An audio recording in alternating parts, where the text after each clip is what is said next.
So my name is Bryony-Hope Green. I am the content manager at the British Esports Federation. So I have a predominant focus on the journalism and writing side of esports, but I do dabble in a wide variety of other content related things. So I don't have a specific favourite food other than the category of crisps. Any and all crisps are the best thing in the entire world. And yeah, I could happily just eat crisps forever, but I know that's not healthy. I think I mentioned this in a previous interview we did about these sort of things, but Borderlands the pre-sequel is my favourite game and the most engaging game I've ever played, so I'd put that as the best. I think there's just so much potential for it, and I was really excited when it came out as a previous fan of Borderlands games, but there's just so much to do. There's all these fun little side quests as per with a normal Borderlands game, and yeah, I'd say that's definitely the best I've played. So I've not played much of it, but I really couldn't get into it. Dota 2. My old group of friends were really into Dota, and I was sort of trying to be like, I didn't want to be left out sort of thing. So I joined in with them and I lasted a match. I had no idea what I was doing, and it really solidified my hatred for MOBAs. I think Japan, just because I imagine how aesthetic it would be. Like in spring, we could have the cherry blossoms. It could be very nice and very beautiful, but also the presence of esports in Asia is much larger than it is in the UK and Europe. So I imagine it would bring a lot more hype and there'd be a lot more fun to go into it. And it's somewhere I've never been. It would be fun to go there and even host an event there. Oh, PC. I got my first PC in 2018, having only played on every generation of PlayStation up until that point. I had like a Nintendo Wii. I had those sort of things as you normally do. But yeah, I got my PC and I've never turned back. It's sticking with the Borderlands theme. It would definitely be Athena. She's my all-time favorite character ever. That's why my like gamer tag, everything is based around Athena. I've got my Athena tattoo. Like, she's so strong and powerful, and she, in that universe, even though she is a woman, she's not seen as other or different in the bounty hunting role that she's in. So I think just the way that she holds herself and the way that she can almost not control but can also be powerful amongst the people around her, I think is something I'd aspire to have. So I didn't really get hands-on in esports until 2020, but I had sort of an introduction to esports about 2017. So we've been gamers forever, my family. My dad has been, like, he had us on his lap watching him play World of Warcraft, EverQuest, all sorts when we were like very, very young. So we've grown up that sort of way. And my oldest sibling went to university to do a game design course and also got pulled in to do some Overwatch tournaments as well at some different conventions and things.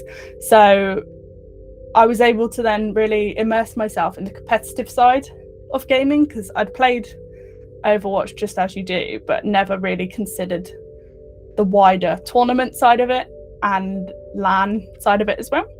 So yeah, it was being able to see my older sibling go and compete in a LAN and do quite well, and that sort of really pulled me into, oh okay, let's learn a bit more about this. And then Overwatch League happened and I basically just fell into the rest of esports basically.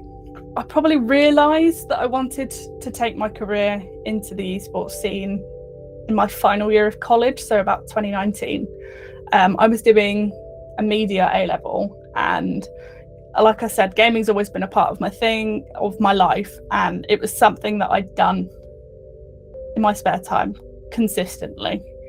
And it was only in my media A-level when part of our unit was learning It's not quite the same, but we were learning about Minecraft because that was our case study, and then looking at the industry and how that sort of developed, that I started getting a bit more involved in how the industry was working and learning a bit more about how the industry runs, which then took me into learning about esports, and then like coupling that with my absolute love for writing.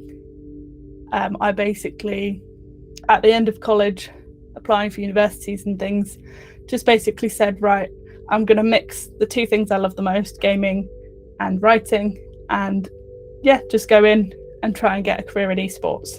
And somehow I managed to do that very, very soon after going to university, and now I've progressed 2 years later into a full-time job, which is a bit crazy. Biggest achievement for me, I'd say, is being published in the International Journal of Esports. That was big. That was my first sort of personal publication. Like I did volunteer writing for the Student Champs. That's how I started with British Esports.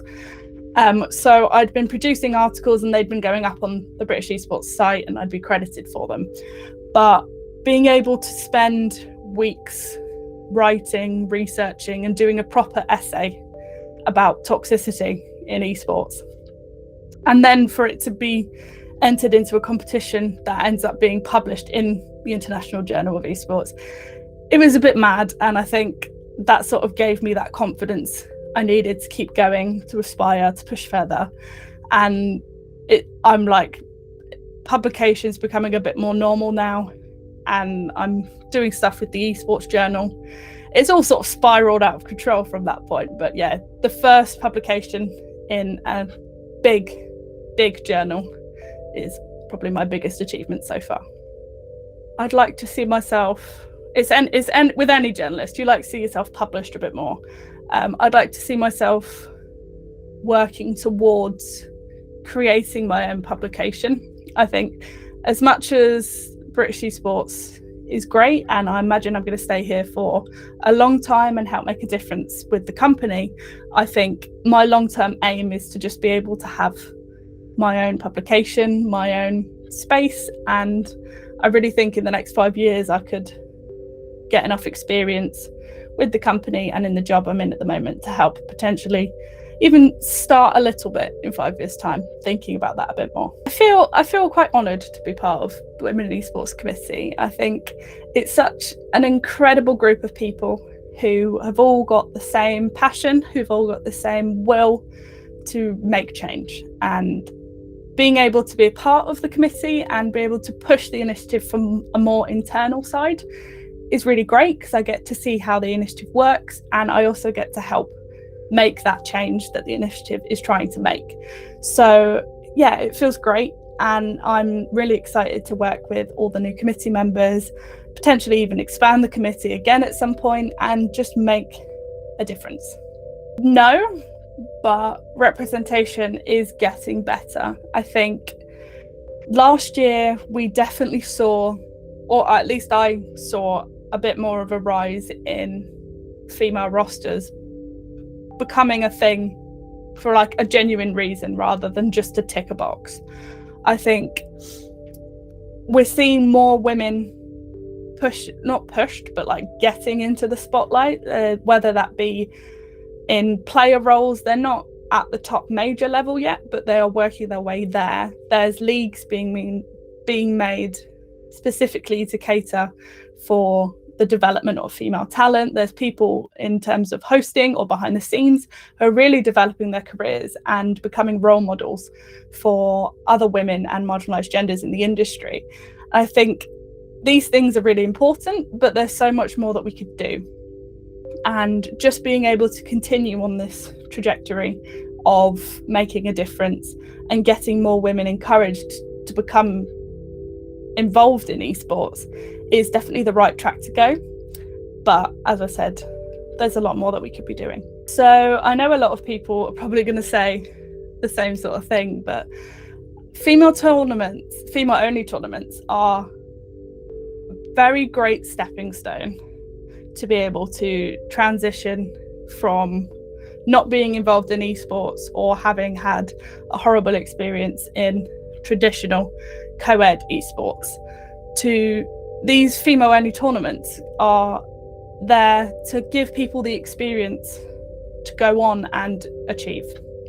So from a more grassroots perspective, having spoken to some of the players in the Women Esports Student Champs pilot, the impact that it's had on these young girls is incredible. And the fact that they're building up the confidence to want to compete further, whether that be against other women, marginalised genders still, or to even go beyond and just compete in the normal division of the student champs, it's incredible. And these tournaments, whether or not they're from a professional side or from a grassroots side, are just, again, that stepping stone that will allow women to gain the confidence that they need to be able to feel good enough in themselves to sit comfortably in, say, a mixed or co-ed roster without having to feel uncomfortable about who they are.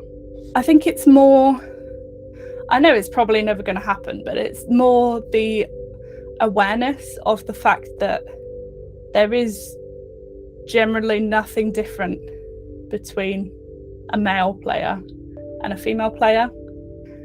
It's all down to skill. And it's not like traditional sports where you'll have an advantage if you're a certain body type or a certain gender at a certain point of competition. It's anyone can work up to any skill. And I don't see why there's the segregation as such in thinking that women are never going to be as good as male players. And I always fall back on gorw from the Overwatch League, who was the only female player to ever make it into the Overwatch League. And she only lasted a season just because of how poorly she was treated. But she was so much better than the majority of the players there. She led the Dragons through a lot of wins and a lot of victories. And people would just put her down just because of her gender. They just completely overlooked her skill. They completely overlooked everything about her except for her gender. And I think just allowing people to understand that it's an even playing field. It doesn't matter if you're a man or a woman. You can achieve and you can play at the level that you sit in, and there shouldn't be any separation in that. I think it comes down to this whole idea of role models as such. And growing up being a gamer, I didn't have female friends who were gamers. It was all very much, I was trying to fit in with the guys because I wanted something in common, but also to have someone to share my gaming experience with. And I think just having someone potentially sooner who was on the screen, whether that be on Overwatch League, because that was the thing I was involved with the most growing up and sort of starting my esports journey, or even seeing more female esports journalists out there and in the spotlight, I think that would have helped me sort of overcome a little bit of hesitance about getting into the industry, and that probably would have allowed me to get in there a bit sooner if I saw another woman achieving and doing well. To me, women in esports is that glimmer of hope for women, marginalised genders, and those who have been almost shunned out of the esports industry, to show how there are so many other people who may be in the same position, who may have the same feelings as you, who want you to achieve. There are people who are in your corner, and Women in Esports is bringing those people together to create role models in the industry, to allow for people who potentially are in what our position was when we were younger right now to be able to see something that they wouldn't have seen a few years ago and be inspired and get involved with the industry. And it's such an incredible group of people, and we're all sort of rooting for for more representation. We were all rooting for change, and yeah, women in esports is definitely a really great start, and it's really exciting where the initiative's going, and it just makes me feel great to be part of that.